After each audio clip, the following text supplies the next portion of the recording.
Alright, here we're tying a little Steelhead Muddler in red and black. You can tie these on anything from a 4 to a 10 or whatever you feel like. So here we're just starting our thread wraps, getting our thread secured on there. And for these you only really need to bring your thread back to about just about half. Next thing we'll do here is make a little dubbing ball with Senyos. Laser dub in black.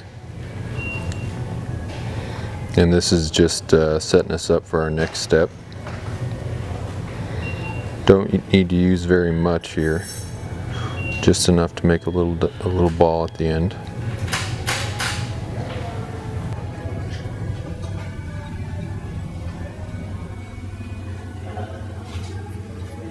That's plenty there.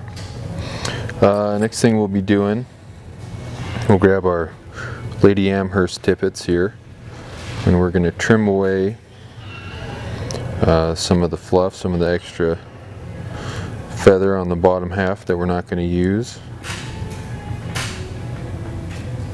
And here we're creating the tail of the muddler.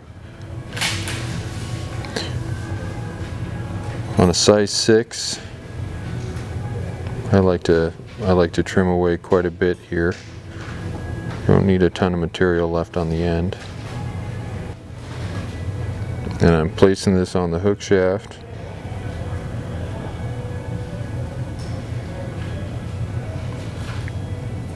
And I want to tie this in, and I want it to sit vertically like this. I'm going to tie it in right behind that dubbing ball. And I want the tail, I mean, you can kind of play around with it and get it to where you like it, but I like the tail to extend just beyond the bend of the hook there. So you get lined up where you want it. Make a couple loose thread wraps and then cinch it down. Sometimes you have to adjust these. Oops, pulled it out there. Get this thing adjusted so it sits nice and straight up.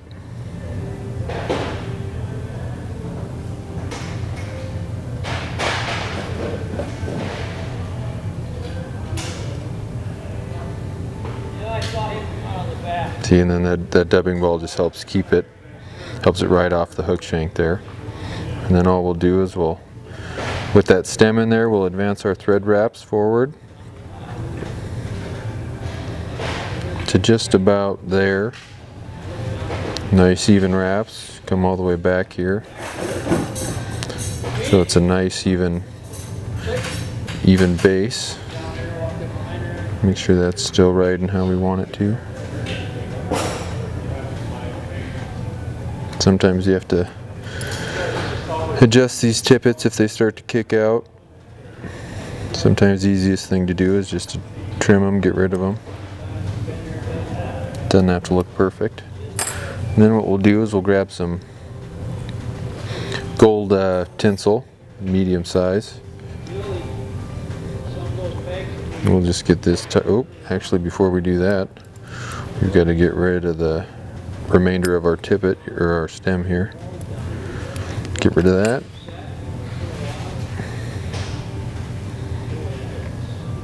Grab your tinsel. I want the gold side to show when I wrap it. So here I'm tying with the silver side out, getting it tied in, that way when I go to make my wraps, it'll wrap showing the gold side. And we're just wrapping forward to about right there. Get rid of that extra.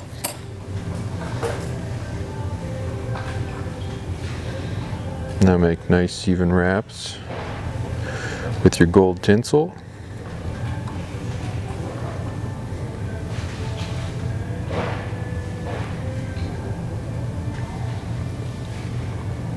Just up to here. Get that tied in.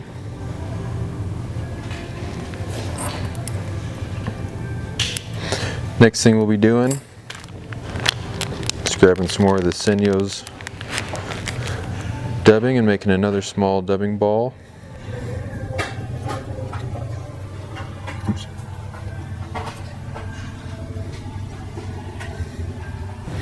Once you've got enough material on there, just start making your dubbing ball. Again, this is just to set up our next step here. So what we're doing here, we're grabbing some more of this Lady Amherst. We're going to get rid of the extra stuff on the bottom. We're going to be using these tippets to make a collar in front of that dubbing ball. So again, you want to trim excess. It doesn't take a lot of the feather to make the collar. And instead of tying this in and you buy the tip and kind of palmering it forward, I like to just strip it to where I want it, and then I just come in and just cut the very last tip section out of there. So you've got that with the V shape in there. Get rid of some of that extra. And now I lay it in on top of the hook like that, with that V kind of splitting the tail here. And when I get this tied in, you know, for the collar, it kind of varies, but I usually have the tips extend a little bit past that last dubbing ball. You know, you can play around with it how you like it. But anyway, so I lay it on here and I pinch it to the sides of the hook when I've got it in place. Just do a couple loose thread wraps here and then let go. And you can adjust with your fingers kind of the distribution of these tippets, and with your happy where you have it, you can give it a final cinch. And we'll be adding a deer hair collar to this too.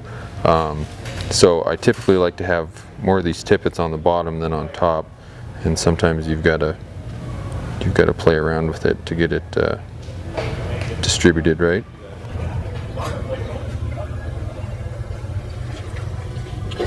So I can live with that right there. Get these secured in.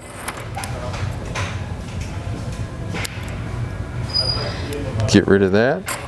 Next thing we'll be doing, we'll be taking some deer belly, some black dyed deer belly. In this here, we'll be making a collar for the fly, and we'll be using the back half as part of the deer hair head.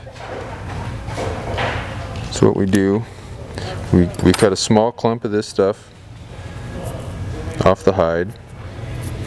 Run your fingers through it, get rid of that under fur and all those junk fibers. And you don't need a lot of deer hair. You want a pretty loosely packed head. You don't really want this thing to float. So what we'll do for the collar is we'll take our chunk, put it in our hair stacker,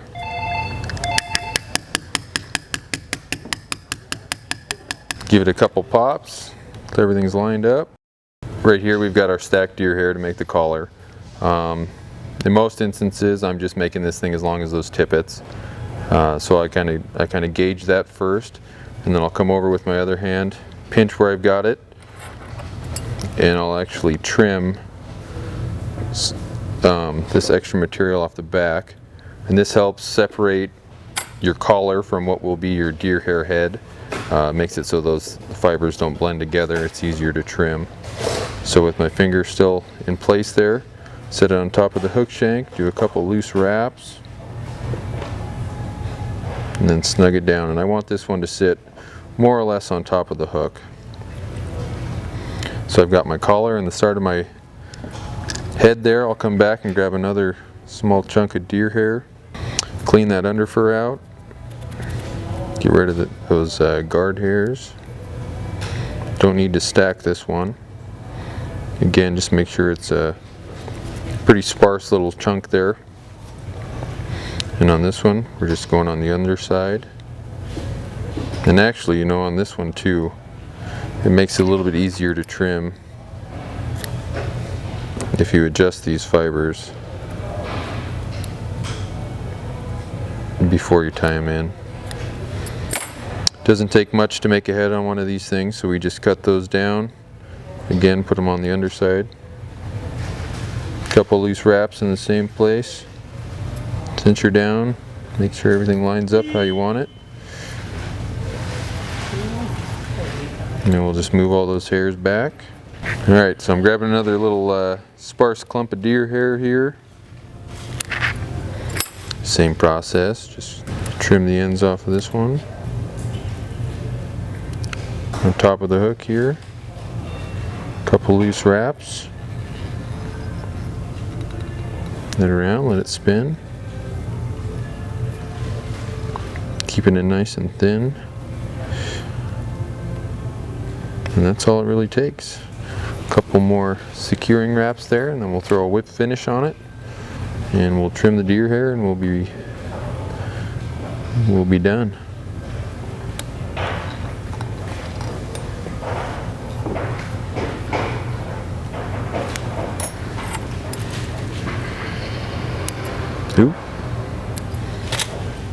Alright, all we've got left here is shape our head.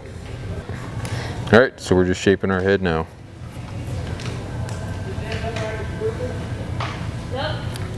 Typically just a little bullet shape is what I like to do. Get a quick trim.